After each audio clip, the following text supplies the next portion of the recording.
Hello everybody, Jordan Nelson here. As you can tell, it has snowed here in central Illinois. It's a little under 40 degrees right now, so I figured I'd take advantage of it before it drops down to 5 this weekend.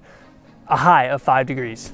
Yeah. So if you're currently a photographer who's interested in transitioning to videography or adding that to your repertoire of skills, today we're going to talk about how to make that transition from photography to videography a little easier for you and some tips to make that transition nice and smooth. Okay, so tip number one, I'm going to bundle a bunch together here, but it is to learn manual video settings. So I'll put a link right up here. I made a video about all the manual video settings that you're going to need to know right off the bat to get really good at, just kind of understanding what they mean. Between photography and videography, setting your shutter speed is a different process. You look at different things. They both affect motion blur, but the way that you set it, photography versus videography, is different. You're going to want to learn how to set those manual video settings. So go ahead and check out that link. I have a whole video on it. So that's tip number one, just to learn what those settings mean and what they do. So if you're here just to learn manual camera settings, you might as well just go to that link right now. But the rest of this video is more to tell you about the distinctives between those who are photographers about to go into videography, what would be helpful for you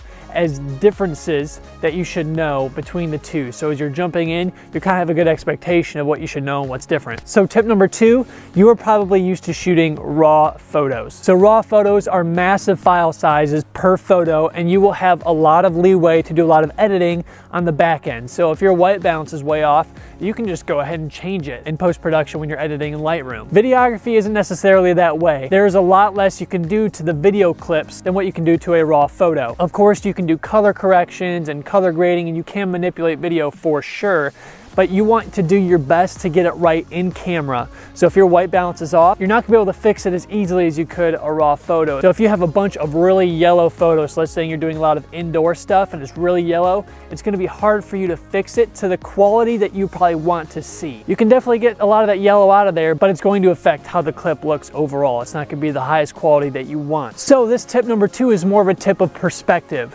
So don't just be thinking, I'll just go and fix that in post. Oh, this is off, I'll just fix it in post. So with video, it's gonna be a lot harder for you to fix those mistakes in post-production. Okay, for tip number three, to make it easier to color grade your footage in post-production, you're gonna wanna shoot in a flat picture profile. So your footage is gonna look very dull and gray in camera. It's not gonna have very much contrast. So it's very flat, not very saturated. So that will allow you to have more dynamic range, so retaining more information in the highlights and the shadows, but it will also make it easier for you to color grade in post-production, to manipulate the colors. Because if you have a high contrast image in your camera, when you go to edit that thing, it's gonna be harder for you to manipulate what you want to do with your clip. If you want to see the picture profile that I use on my Sony a7 III, I'll go ahead and link a video up here I made just describing that and how I use it in my editing process as well. Okay, so tip number four kind of has two separate aspects to it. So camera movement and stabilization. Camera movement in video is key. So if your camera isn't moving, then something in your shot probably should be. Now there are obviously exceptions to that. Can you hear that? We'll talk about audio in a second. When I'm shooting decorations or something, I might just lock off my camera and not have it moving. But this is something that makes video stand out. Movement, that's something that makes it unique. That's the big allure of videography and video in general, is that there's movement. There's long clips where you see things happening. So you want to take advantage of what makes video so special. Like I said, having a bunch of camera movement itself isn't absolutely necessary. Just go ahead and watch a sequence that I made totally on a tripod. There may have been one or two handheld shots, but it's just me, my tripod, and my camera. So check that out.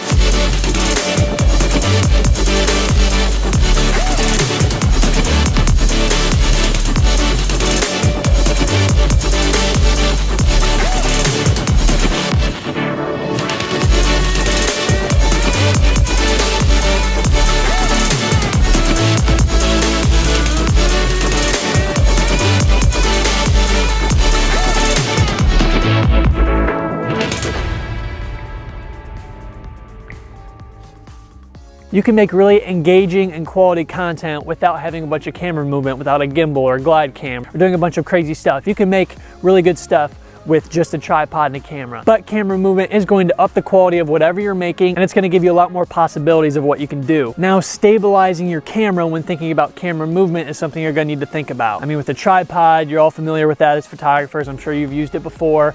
Even a monopod, that's a favorite of a lot of videographers for wedding videography, which is what I do mainly. It's a little bit more mobile, so you can move the monopod around, and you can even do some movement while the camera's on the monopod. I just made an entire video on the different ways to shoot smooth and stable footage, so go ahead and check out the link up there to watch that video as well. But there's gimbals, there's glide cams, there's in-body stabilization in your camera, in-lens stabilization, there's stabilization features in your editing system. You can even shoot really, really smooth, stable handheld shots. Let's say if you have in-body stabilization and lens stabilization that are both really good, you can shoot really smooth stuff without having a glide cam and just shooting handheld. Just look into those ways, but the last thing that you want is to have really shaky footage because it's going to be a huge distraction. Okay, so focus is a bit more involved when it comes to video. So with photography, you can go ahead and set your focus, snap your shot, and you got your one photo in focus. You made sure you had the right thing in the shot in focus.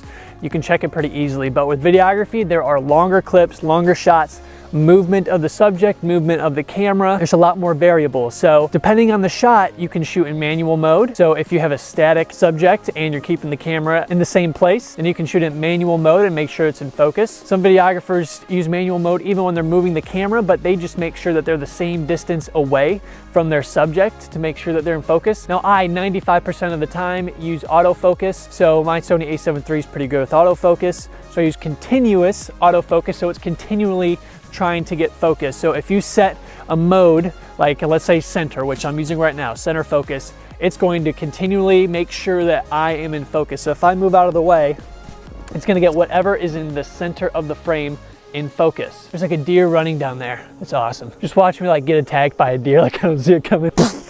Deer, that'd be crazy. So keep your eyes out for deer. Just watch my back, to be awesome. Now you also have to think about the relationship between your aperture and your focus. So if you have a wide open aperture, let's say it's at 1.4 or something like that, and you're gonna be moving your camera, it's gonna be hard for your camera in that one clip to maintain the right focus point. If you have a very specific point in your shot that you want in focus because that's such a shallow depth of field, then it might have a hard time keeping that one thing in focus. So it might depend on the camera. If your camera's really good at autofocus and it can follow really well and track really well, that's awesome. But if it's not, you might need to increase your aperture, or you might need a manual focus, or you might need to just be really careful that you are focusing on the right part and making sure there's not really quick movement. So you just want to make sure that you're on top of that and know your focus modes and know how they work. All right, tip number 6, you cannot ignore audio. Audio is a huge part of video.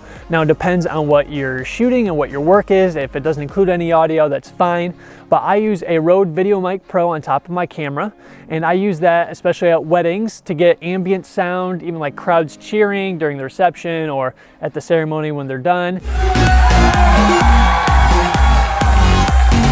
And a lot of vloggers use that microphone as well. And then I'm wearing right now the Tascam TR10L microphone. That's what I use for all these videos, and I hook it up to the groom to get the vows during the ceremony, stuff like that. So if you're just planning on using your in-camera audio, it is going to be very low quality, and it might distract from what you're shooting and from that great video that you're getting. And one other thing here too is to make sure that the subject, if there's someone talking, is close enough to the microphone. So you've been listening to me on this microphone the whole time, but now we're gonna switch to the Rode VideoMic Pro. I'm about 7 or 8 feet away from the microphone, and the quality is probably not nearly as good as what I am wearing right now because this microphone is really close.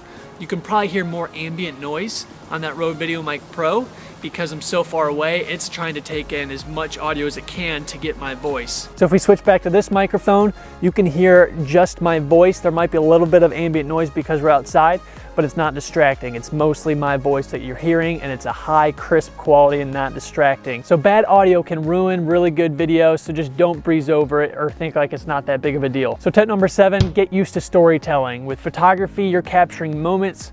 With videography, you're capturing stories in life as they happen in front of you.